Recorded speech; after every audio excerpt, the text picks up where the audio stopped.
व्यासदेव कहले देखिल तो परीक्षित तुम पितामह मानक भक्ति प्रपत्ति और श्रीकृष्ण अनुग्रहर प्रभाव यार पटांतर नहीं सेपरी भक्त और भगवान देहधरी आउ ए लोकरे नाहांती पांडव मानक शक्ति सामर्थ्य और परमात्मा श्रीकृष्ण अनुग्रह प्रसाद संपर्क में व्यासदेव आनंद भरे परीक्षित को शुणाऊ था परीक्षित देवबोध एक प्रकार भूली जाई एकाग्र भाव शुणुता व्यास कथित वृत्तांतर गति अनुसार परीक्षित केबे उत्कंठारे दुखाश्रु ढालुतांती केबे श्रीकृष्ण अनुग्रह अनुभव करी आनंदाश्रु वर्षण करुतांती। व्यासदेव कहले परीक्षित तुमर पितामह मानक भक्ति प्रपत्ति एपरि थिला जे परमात्मा निमंते सबु प्रकार त्याग स्वीकार करने से माने सर्वदा प्रस्तुत थांती आवश्यक बेले स्वयं परमात्मा संगे युद्ध भी करिथांती ताहा क्षात्र धर्म एक समय पशुपति संगे युद्ध भी करी तुम पितामह दिव्यास्त्र लाभ करथिले बोध हुए तुम्हें से वृत्तांत शुणिथिब। व्यासदेव मुहरु एक रकम कथा छड़ाई नहीं श्रद्धालु परीक्षित तत्क्षणात मुंड टेकी हाथ जोड़ी कहले प्रभु कौन कहल मोर पितामह पशुपति संगे युद्ध करथिले से विषय मु तो केबे शुणी नहीं से विषय मते कहले मु बड़ा आनंदित हेबी। व्यासदेव गला सफा करी कहले बच्छ सेपरी कथा केते बा कही पारिबी मास मास वर्ष वर्ष धरी कहले जा शेष हेबार नुहे मात्र केते घंटारे कहवा कि संभव तथापि तुमे जेबे एते भली आग्रहित मो हाथ रे समय थिला पर्यंत ओ तुमर अवसर थिबा पर्यंत मु सुनाई जीवी कहूची सुन। राजन पांडव माने अरण्य रे कालातिपात करुथिला समय दिने युधिष्ठिर मनरे आंदोलन सृष्टि हला से कौनसी मीमांसा पहुँची पार नथिले ताहा हेउची बहु वर्ष वनवास करी हस्तिनापुर को फेरिला परे दुष्ट दुर्योधन तांकर अपहृत राज्य तांको फेराइब कि शेषरे सेथिलागि युद्ध करने को पड़ पारे कि युद्ध जदि अनिर्वाज्य हुए धनुर्विद्या विशारद भीष्म द्रोण कर्ण अश्वत्थमा आदि कौरवों पक्षरे जेहेतु रहिबे सेमानकर सम्मुखीन हेबार शक्ति पांडव मानकर अछि कि युद्धरे जदि पांडव माने पराजित होती ताहले जावज्जीवन अरण्यवास ही करने को पड़ो कि एभली नाना प्रकार संशय और दुश्चिंतार तांकर मन आंदोलित होता सेपरी समय युधिष्ठिर को गभीर चिंता मग्न देखि अर्जुन युधिष्ठिर पाखक जाई नमस्कार कले एवं दिव्यास्त्र प्राप्ति निमंते तपस्या करि जिबा लागि तांकर अनुज्ञा भिक्षा कले। युधिष्ठिर अनन्यपाय भाव दुखित मनरे अर्जुन को कहले भाई तुम्हें जाई तपस्या कर भगवान को अनुग्रह प्रसाद दिव्यास्त्र लाभ करी शुभरे फेरियास। युधिष्ठिर अनुज्ञा लाभ करी अर्जुन तांको नमस्कार कले एवं तपस्या निमंते बहिर्गत हेले। से जाई पहुँचले अगम्य निर्जन सिद्धमान पक्षरे मध्य दुरादिगम्य गंधमादन पर्वत पाददेशरे सेठरे एक उपयुक्त स्थान निर्णय करी देवेंद्र को प्रसन्न करने उद्देश्य तपस्यारत हेले। अर्जुनकर कठोर तपस्या देवतामान को मध्य विस्मित करिथिला। देवराज इंद्र अर्जुन समक्षरे प्रत्यक्ष होई कहले वत्स तुमर तपस्या मु संतुष्ट होईची किंतु तुमर संकल्प सिद्ध करने को हेले तुमको शूलपाणी को प्रसन्न करने को पड़ो तापर मु तुमको स्वर्ग को सांगरे नहीं तुम बांछा करिथवा अस्त्र शस्त्र तुमको देवी एवं से सबुर व्यवहार विधि मध्य बताई देवी एदे कही देवराज इंद्र अंतर्हित होइथिले। देवेंद्र उपदेश अनुसरण करी अर्जुन शूलपाणी को प्रसन्न करने उद्देश्य ध्यानस्थ हेले। सही समय जो ईश्वर लीला नाटकर सूत्रपात घटला ताहा कहूची शुण। एक विशाल वन्य बराह क्रुद्ध गर्जन वनभूमि प्रकंपित करी अर्जुन ध्यानसन लक्ष्य तीव्र वेगरे आसुथिबा से देखा पाइले। संकल्पित तपश्चरण काल रे जीवहिंसा करने अनुचित बोली से निज मन को किते दृढ़ कले मध्य सही उग्र बराह तांको आक्रमण करने उद्देश्य क्षुर ताड़न करी तांकर समीपवर्ती होतिला। निरुपाय अर्जुन आत्मरक्षा निमंते धनु उत्तोलन कले और से समय शस्त्रिक एक धनुर्धारी भील तांको आड़ को आसुवा से लक्ष्य करथिले। सेही जनमानव शून्य घोर अरण्य शस्त्रिक किए विचरण करिपारे कि बोली द्विधाग्रस्त अर्जुन निविष्ट दृष्टि संचार करी देखा पाइले जे सेही भीषणाकृति भील पश्चादेशरू बहु उग्र किरात नरनारी नाना विकट रव करी तांको आड़ को आसुचंती। अर्जुन विस्मित और विचलित हो पड़े। रोषकायित नेत्र गर्जन करी भील कहला, किरे तू किए एठा कहीं आसचु? भूल रे सुद्धा से बराह ऊपर को जदि सर निक्षेप करू तोर प्राण गला बोली जाने। सावधान, मृगा मुदरे मु गोड़ाई करी आसुथिबा एई बराह को तू जे मारिबा को चाहुचु, तोर साहस तो कम नुहे। भीलर से दम्भुक्ति अर्जुन हृदय तीर भली बिद्ध है। अर्जुन भाविले साधारण जड़े भील तांको प्रति एपरी वन्य भाषा व्यवहार करिवार कारण हुए तो हो पारे से तांकर नाम किंबा प्रताप संपर्क में संपूर्ण अज्ञात। उग्रमूर्ति अर्जुन बराह को वध करने उद्देश्य रे तीर छाड़ले। ठीक से समय भील मध्य बराह ऊपर को तीर छाड़ा। प्राय एक समय दुईटी सर बराह देह विद्ध कला। बराह ढली पड़ी प्राण हराइला। कोपदृक्त भील अर्जुन को आक्रमण करने भंगी कहला, रे दुरात्म, मु गोड़ाई आईस्ते बराह को तू जे मारी नेबा को बैसु ताहा प्रमाण करुची अस्त्र विद्या विधान संपर्क तू ज्ञात नहु। तू जड़े गंडमूर्ख। एपरी अनेक कटुक्ति शुणी अग्निदृष्टि भील को चाही बेखातिर भाव में पार्थ कहले, तू मुह बंद करिबु ना जमपुर को जीवु? आउ अजथा प्रलाप न करी तोर प्राण रक्षा करवा कथा देखे। तोते भल गति थिले जो बाटे आसचु से बाटे फेरी जा। अर्जुन का भय प्रदर्शन भील को प्रभावित कर नथिला। तिले मात्र भीत नही से कहला, हईरे तू किए हेले मोर कौन अच्छी? 3 कोटी देवता तोते साहाय्य करने को आसिले मध्य मु डरीजा लोक नुहे। खबरदार, कहा आज्ञारे तू आमर ए अरण्य को आसिलु? मते चली जा कहबा तू किए? ए अरण्य आमर। मोर अनुमति बिना प्रवेश करी तो नियम भांगीचु, से पुणी वक्र कथा कहबार साहस? तू गोटे तस्कर। एपरी भाव में भील अर्जुन को बहुत कटुकता कहला। अर्जुन को मन है भील हुए तो कौन साधारण लोक नुहे। सुतरां उत्तेजना शांत करी से कहले, अरण्य अधिकार समस्तंकर। तू आसीचु शिकार पाई, मु आसी शिव को आराधना करने। आत्मरक्षा लगी मते से बराह को मारिबा को पड़ला। अर्जुन का शांत भाषा भीलर उग्रता ह्रास कर नथिला। पूर्व भली सदम्बरे से कहला, तू कहा को आराधना कले मोर कौन अच्छी? मु मारिबा बराह को तू कहीं मारिलु? तोर जुक्तियुक्त उत्तर मते देई तू तोर दोष स्वीकार कर। भीलर दाम्भिकतार अर्जुन का धैर्यच्युत घटीला। मुखरे ताच्छल्य हस। से मने मने भाविले जे ए बर्बर पाखरे न्यायसंगत कथार कौन मूल्य नहीं। से बराह बोली यार आयुष मध्य शेष हो आसिलानी। संगे संगे भील उपर को से सर निक्षेप कले।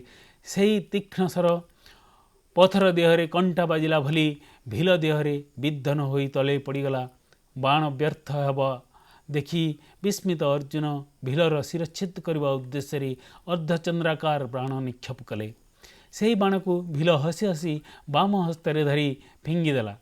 शेष अर्जुन अक्ष तुणीर समस्त स्वर गोटी गोटी करी भील उपर प्रयोग कले।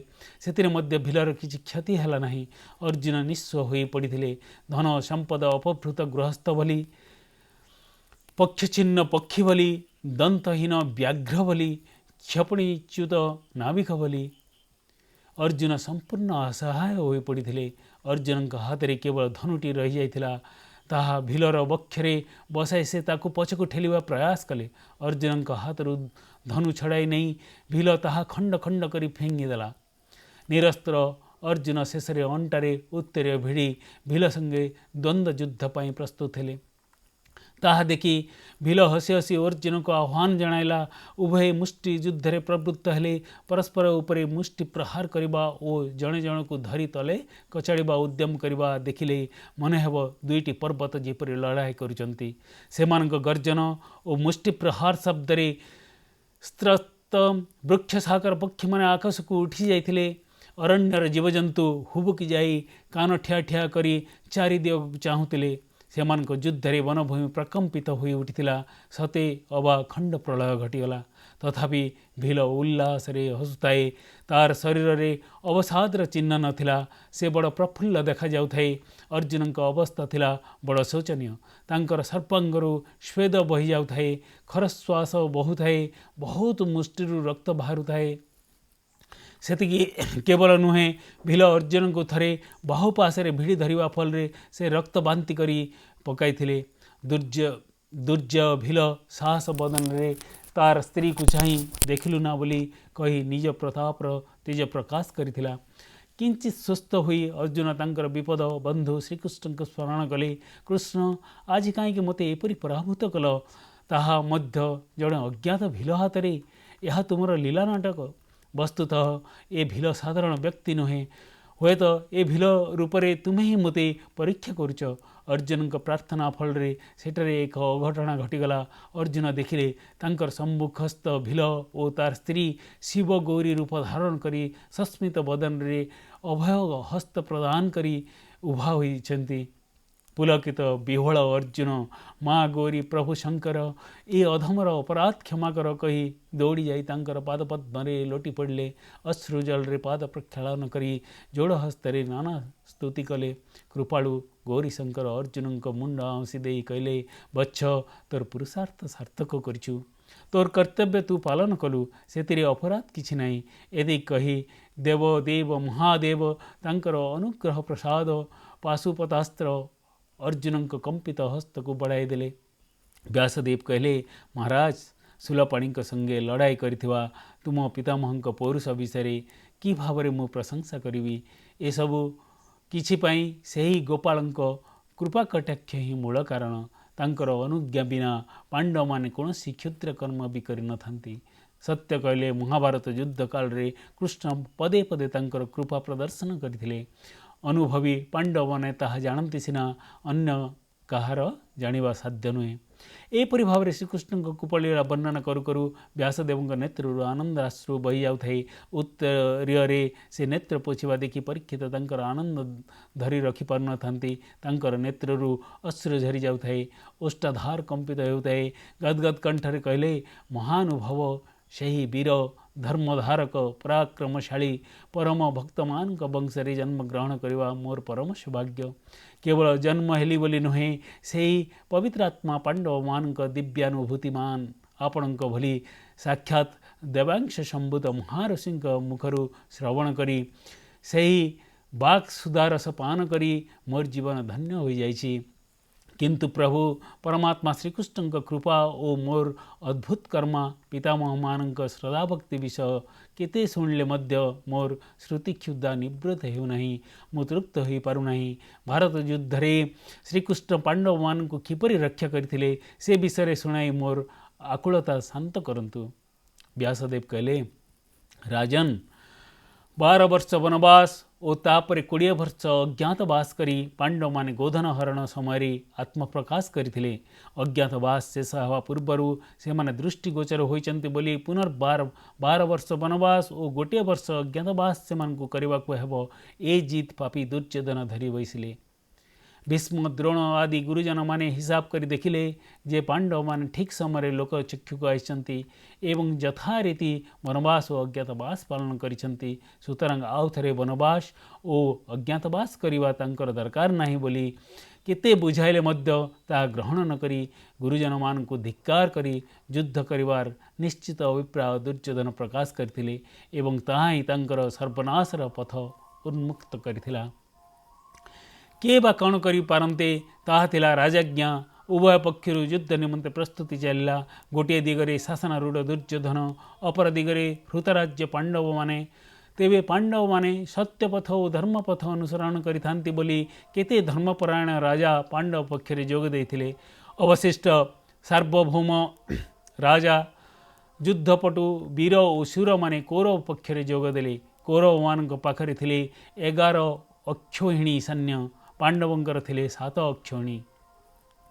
अर्जुन रथरे सारथी हेले स्वयं गोपीवल्लभ।